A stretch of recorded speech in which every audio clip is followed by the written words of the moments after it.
Welcome to the first chapter of our four-part saga diving into the indomitable legacy of the Blackrock Orcs.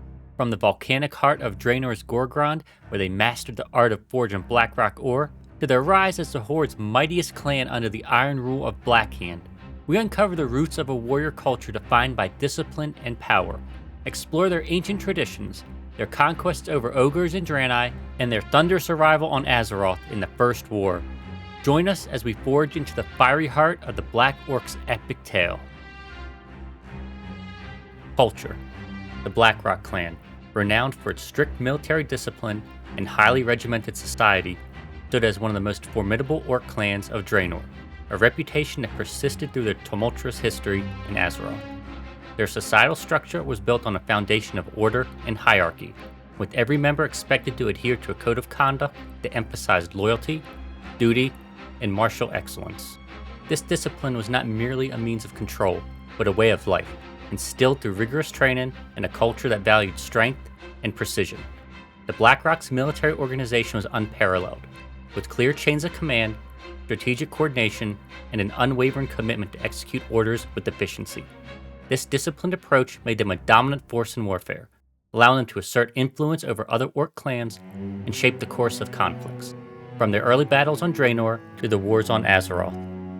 On their homeworld of Draenor, the Blackrocks were deeply connected to the rugged, volcanic landscape of Gorgrond, where they honed their expertise in metallurgy and smithing by studying the earth around them. Their intimate understanding of the region's geological properties led to the discovery and mastery of Blackrock ore, a rare and exceptionally durable mineral found scattered throughout Gorgrond's crags and caverns. The Blackrocks were the first orc clan to unlock the secrets of this unique ore, developing advanced techniques to smelt and shape it into tools and weapons of extraordinary quality. Blackrock blades, forged with precision and imbued with the strength of the ore, became legendary across Draenor for their reliability and durability, coveted by warriors and craftsmen alike. However, despite their skill in crafting edged weapons, the Blackrocks held a cultural preference for blunt weaponry, such as heavy metal and wood hammers, which they wielded in battle to honor their ancestors. These hammers, often massive and intricately designed, were not only practical weapons, but also a symbol of the clan's heritage, reflecting their reverence for their primal forces of the earth and their martial traditions. Over time, these heavy hammers became the Blackrock clan's signature weapons, embodying their strength and connection to their ancestral roots. The Blackrock's mastery of Blackrock ore was closely tied to the use of Draenor's naturally occurring elemental-fueled infernos, which provided the intense heat needed to work the exceptionally hard ore. These volcanic fires, believed to be infused with the power of fire spirits, were harnessed by Blackrock shaman who developed a unique synergy with the elemental forces. Using specially designed bellows, a shaman could channel the energy of a fire spirit directly into a blast furnace, enabling the Blackrocks to establish forges in virtually any environment. This innovation allowed them to maintain their smithing operations even in the harshest conditions, ensuring a steady supply of high-quality weapons and tools. The combination of their metallurgy expertise and elemental mastery gave the Blackrocks a significant advantage over other clans, solidifying their reputation as the foremost craftsmen among the orcs. By the time the Old Horde was formed under Gul'dan's influence, just before the First War, the Blackrock clan boasted the largest, most organized, and best-equipped military force among all orc clans of Draenor. Their shaman had perfected the art of using elemental fire to shape Blackrock ore, refining techniques that produced weapons and armor of unmatched resilience. The clan's forges, operating ceaselessly in Gorgrond's volcanic heart, became the epicenter of their war machine, producing enchanted weaponry and armor that was nearly indestructible. These armaments, imbued with both physical strength of the ore and the mystical properties of elemental fire, gave Blackrock warriors a significant edge in battle, allowing them to dominate their enemies and assert their authority with the nascent Horde. The Blackrock's advanced weapon foundries, unmatched by any other clan, were a testament to their industrial and military prowess, enabling them to outfit the Horde with the tools needed to wage war against the draenei and later the humans of Azeroth. Following the fall of the draenei city of Telmor during the Horde's campaign on Draenor, Gul'dan offered the city to the Frostwolf clan, led by Durotan, as a gesture to secure their loyalty. When Durotan refused, wary of Gul'dan's demonic influence, the Blackrock clan claimed Telmor as their own. The orcs took up residence in the city, adapting to its draenic architecture and resources.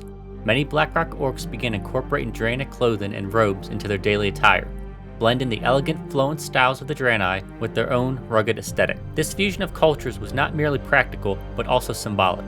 as the Blackrocks wove elements of their conquered foes into their identity, reflecting their adaptability and dominance. The occupation of Telmore further solidified the clan's status as a leading force within the Horde, providing them with a fortified base from which to expand their influence. Within Blackrock society, cultural traditions played a significant role in shaping individual roles and identities. One notable custom was a practice among male orcs of never cutting their hair until they reached adulthood, a rite that marked their transition into full membership in the clan.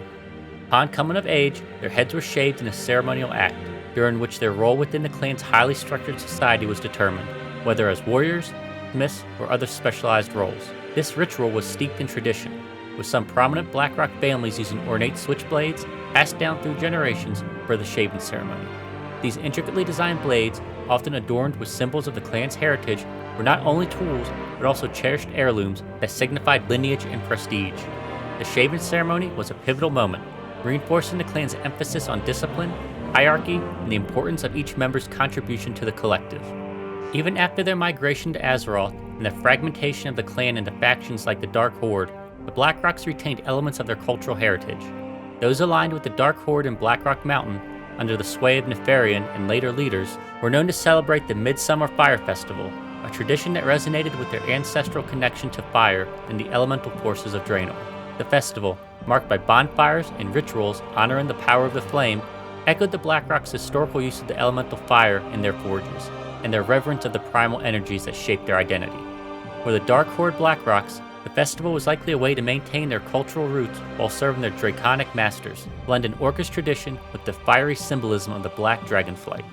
The Blackrock clan's legacy, defined by their military discipline, metallurgy mastery, and deep cultural traditions, made them a cornerstone of Orcish history, even as their path diverged between those who joined the new Horde under Thrall and Eitrig, and those who clung to the darker ambitions of the Dark Horde. Their ability to craft nearly indestructible weapons, their reverence for blunt weaponry as a nod to their ancestors, and their structural societal practices underscored their enduring influence, whether as allies or adversaries in their ever-evolving saga of the Horde and Azeroth. Early history. Approximately 800 years before the onset of the First War, the Orcs of Draenor initiated a significant migration from their ancestral home of Gorgrond, a rugged and volcanic region known for its harsh terrain and rich mineral deposits. This migration marked a pivotal moment in the Orcish history, as it led to the dispersal of their people across various regions of Draenor, seeking new territories and resources. However, not all Orcs chose to leave Gorgrond. Many opted to stay, drawn to the region's raw, elemental power and the deep connection they felt to the land of their forebears. Over time, these Orcs who remained in Gorgrond began to coalesce into distinct clans, each developing unique cultural identities, traditions, and ways of life shaped by their environment and the challenges of their homeland. Among these clans, the Blackrock clan emerged as a dominant force, asserting control over much of Gorgrond. The Blackrock Orcs were deeply tied to their ancestral caves, which were not only places of shelter, but also sacred sites where they communed with the primal forces of the earth. These caves, carved in the volcanic rock of Gorgrond, were rich with rare and exceptionally durable Blackrock ore, a material that became synonymous with the clan's identity and prowess. The Blackrock clan revered the earth, studying its geological secrets and mastering the art of working with the materials in it. Their ancestral home was centered around a great foundry, a massive and intricate complex where the clan's most skilled smiths and artisans labored tirelessly. This foundry was a marvel of Orcish ingenuity, designed to harness the intense heat of Gorgrond's volcanic activity to smelt and forge the nearly indestructible Blackrock ore. The Blackrock ore itself was unlike any other material on Draenor, prized for its extraordinary hardness and resilience, making it ideal for crafting weapons, armor, and tools of unmatched strength. The Blackrock clan's master smiths developed sophisticated techniques to manipulate this challenging resource, blending traditional craftsmanship with an almost spiritual reverence for the ore's origins. The foundry is not just a place of production, but a cultural and spiritual heart of the clan, where rituals honoring the earth and its gifts were performed alongside the practical work of the forging. The clan's deep connection to the land and their mastery of the Blackrock ore gave them a reputation as formidable warriors and skilled craftsmen, setting them apart from other orc clans and cementing their dominance in Gorgrond. The Blackrock clan's way of life was shaped by their environment, fostering a stoic and disciplined culture that valued strength, resilience, and a profound respect for the natural world. Their study of the earth extended beyond mere resource extraction and included an understanding of Gorgrond's geological rhythms, volcanic activity, and the balance of the ecosystem. This knowledge allowed them to thrive in a region that was as dangerous as it was bountiful. the clan's leadership, often centered around powerful figures who combined martial prowess with the wisdom gained from the earth, maintained order, and ensured the continuation of their tradition. The Blackrock clan's influence in Gorgrond and their mastery of Blackrock Orcs would later play a significant role in the broader history of the Orcs, particularly as the events leading to the First War began to unfold. Rise of the Horde. In the years leading up to the First War, the Blackrock clan, under the formidable leadership of Chieftain Blackhand, solidified its position as one of the most powerful and respected Orc clans on Draenor. Blackhand, power and figure renowned for his military prowess and command and presence, was a warrior whose reputation extended far beyond Gorgrond, earning him reverence from Orcs across the world. His leadership style was defined by strength, discipline, and an unyielding drive to dominate, traits that mirrored the Blackrock clan's deep connection to the rugged volcanic landscape of their homeland. Like the Warsong clan in the Grand, the Blackrocks had a long history of conflict with the ogre populations that once roamed Gorgrond. These brutish adversaries, known for their raw strength but lack of finesse, were no match for the Blackrock's strategic warfare and relentless determination. By approximately 11 years before the First War, the Blackrock clan had decisively crushed the ogres, driving most of them from Gorgrond and establishing unchallenged dominance over the region. This victory not only secured their territory, but also bolstered their reputation as a clan capable of overcoming even the most formidable foes. As the Orcish Horde turned its attention to waging wars against the draenei, a race of spiritually attuned exiles on Draenor, the Blackrocks found themselves at the forefront of the conflict. However, the Horde's early efforts were hampered by internal strife, as rival chieftains frequently clashed over battle tactics, leading to infighting that undermined their campaigns against the draenei's well-defended settlements.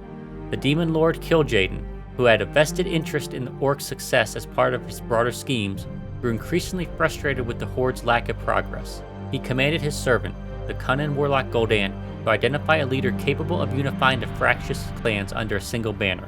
Gul'dan, a master manipulator with ambitions of his own, recognized Blackhand as the only Orc with the strength, charisma, and authority to command the entire Horde. The Blackrock clan's unparalleled success against the draenei, driven by their disciplined military structure and mastery of Gorgrond's elemental forges, made them the ideal choice to lead. These forges, fueled by the region's volcanic energy, allowed the Blackrocks to craft superior weapons, armor, and massive war machines, giving them a significant advantage in warfare. Gul'dan approached Blackhand with a carefully crafted proposal, appealing to the chieftain's pride and ambition.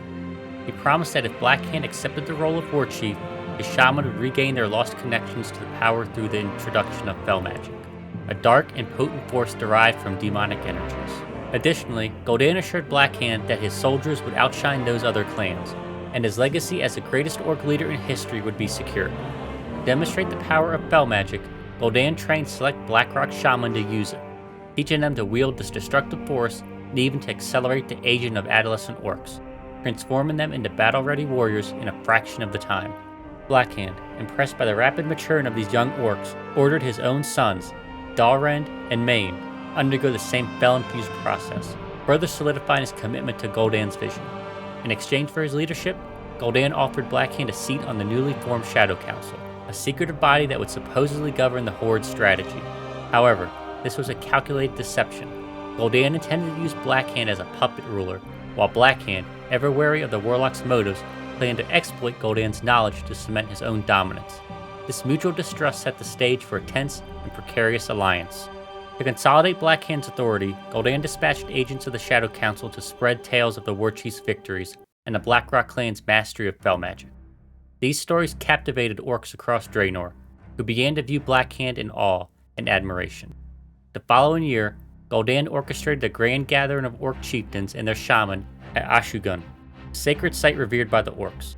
There, he declared that elemental spirits had abandoned the Orcs, but the Blackrocks had discovered a superior power in fel magic, bestowed upon them by benevolent beings. To prove this, the Blackrock Warlocks performed a chilling demonstration, using fel magic to siphon the life from draenei captives, burning them from within in a display of raw power.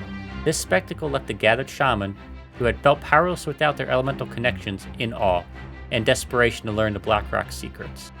Gul'dan seized the moment to advocate for a unified Horde under a single leader, nominating Blackhand as the ideal candidate due to his proven track record of victories against the draenei. The chieftains, swayed by the display and Gul'dan's rhetoric, unanimously elected Blackhand as war chief, cementing his authority over the Horde. As war chief, Blackhand wasted no time in reshaping the Horde into a disciplined war machine.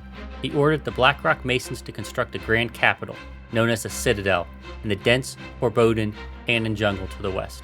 This fortress would serve as the Horde's central hub, a symbol of their unity and strength. To ensure the Horde's effectiveness, Blackhand assigned specific roles to each clan, tailoring their contributions to their unique strengths. He also formed a new clan, the Blacktooth Grin, composed of elite soldiers personally selected by the war chief to serve as the Blackrock clan's scouting and reconnaissance arm. The Blackrocks themselves were tasked with leading the Horde's primary assaults, leveraging their disciplined warriors and advanced weaponry to strike at the heart of draenei defenses. To maintain order and efficiency, Blackhand appointed 3 trusted lieutenants, Eitrig, Varrock Sarfang, and Ogrim Doomhammer, to oversee the Blackrock war machine. These seasoned warriors ensured that the clan's forges in Gorgrond operated ceaselessly, producing thousands of weapons, armor sets, and siege engines to equip the Horde's growing armies. Meanwhile, the Blackrock Warlocks, now among the most powerful practitioners of Fel magic, were dispatched to other clans to replicate the Fel-infused aging process, rapidly bolstering the Horde's ranks with battle-ready warriors. This practice, while effective, further entrenched the Blackrock's reputation as masters of Fel magic, a double-edged sword that brought them reverence but also bound them closer to Gul'dan's demonic influence. The Blackrock clan's dominance, built on their military discipline, mastery of Blackrock Orcs, and embrace of Fel magic, positioned them as the backbone of the Horde, driving its campaigns against the Draenei and setting the stage for the catastrophic events of the First War. Yet, beneath this unity lay the simmering tension between Blackhand's ambition and Gul'dan's manipulation, a dynamic that would shape the Horde's destiny in the years to come. The First War. Several years after the near-total extermination of the Draenei on Draenor, a brutal campaign that left the once vibrant race decimated, the Blackrock clan, under the leadership of War Chief Blackhand, played a pivotal role in the Horde's next ambitious endeavor, the invasion of Azeroth through the Dark Portal. This monumental event marked the beginning of the First War, as the Orcish Horde, driven by demonic influence and a thirst for conquest, poured through the portal, a rift in reality constructed by the warlock Gul'dan and his Shadow Council, to wage war against the human kingdoms of Azeroth. The Blackrock clan, renowned for their disciplined military structure and unparalleled craftsmanship in forging weapons and war machines from Gorgrond's Blackrock Orcs, were among the vanguard of this invasion. Their warriors, hardened by years of conflict against the Draenei and empowered by Fel magic, quickly established themselves as a dominant force in the battlefields of Azeroth. Throughout the First War, the Blackrocks distinguished themselves through a string of decisive victories against the human forces, particularly those of the Kingdom of Stormwind. Their strategic prowess, combined with the sheer destructive power of their siege engines and Fel-enhanced warriors, allowed them to overwhelm the human defenses in numerous engagements. The clan's forges, now relocated or replicated in makeshift war camps on Azeroth, continued to churn out weapons and armor of exceptional quality, giving the Horde a material advantage. The Blackrock's ability to coordinate large-scale assaults, bolstered by their lieutenants, Eitrig, Varrock Sarfang, and Ogrim Doomhammer, enabled them to capture key territories and strike fear into the hearts of their human adversaries. Their reputation as the backbone of the Horde's military grew, and their successes elevated the Blackrock clan's status within the Horde, cementing their role as Blackhand's most trusted and effective fighting force. However, beneath the surface of these triumphs, tensions within the Horde simmered, particularly among those who grew wary of the demonic corruption that had taken root among the Orcs. Ogrim Doomhammer, one of Blackhand's most loyal lieutenants and a revered warrior of the Blackrock clan, had long harbored concerns about the Fel magic that Gul'dan had introduced to the Orcs. Ogrim, a traditionalist at heart, believed that this corruption, which had severed the Orcs' connection to the elemental spirits and bound them to demonic forces, was a betrayal of their ancestral values and a curse upon their people. His unease deepened as he witnessed the growing influence of Gul'dan and the Shadow Council, who manipulated the Horde's actions from the shadows while using Blackhand as a figurehead. Ogrim's loyalty to the Blackrock clan and the Orcish people outweighed his allegiance to Blackhand, whose ambition and reliance on Fel magic had blinded him to the true cost of their victories. From the volcanic forges of Gorgrond, the battlefields of Azeroth, the Blackrock Orcs have forged a legacy of strength and discipline under Blackhand's iron rule, but as demonic shadows deepen, a new leader's rise and a fateful duel will shake the clan's future. Next time, we'll dive into the Blackrock's trials through war and betrayal, as their might is tested in the crucible of the Horde's ambitions. Don't forget to like, subscribe, and hit that bell to join us for the next chapter of this epic tale of conquest and redemption in Azeroth.